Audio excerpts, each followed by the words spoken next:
जब मैं 21 साल की थी, मेरे जीवन में एक नया मोड़ आया।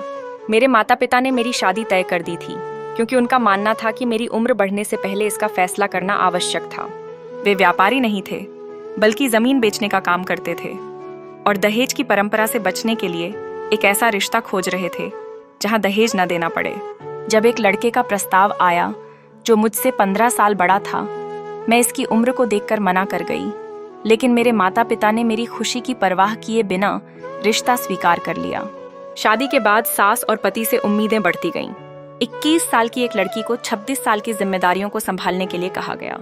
हर बार जब मैं किसी भी मामले में कोशिश करती, मेरी सास का मुझ पर हंसना और मेरे पति का मुझे बचकानी हरकतें करने के लिए टोकना मेरे भीतर आत्मसंदेह पैदा कर देता था। मुझे कभी भी अपने परिजनों से सच्ची समझ या सहानुभूति नहीं मिली। मुझे ऐसा लगता था जैसे मैं जीने के लिए संघर्ष कर रही हूँ, और इस असहजता ने मुझे भीतर से तोड़ दिया। कुछ समय बाद मैं अपने माता पिता के पास गई और रोते हुए अपनी समस्याएं बताईं। उन्होंने पहले तो सहानुभूति दिखाई, लेकिन कुछ ही दिनों बाद उन्होंने कहा कि मुझे वापस जाना चाहिए। ये कहते हुए उनके शब्द मेरे दिल पर गहरा लगा।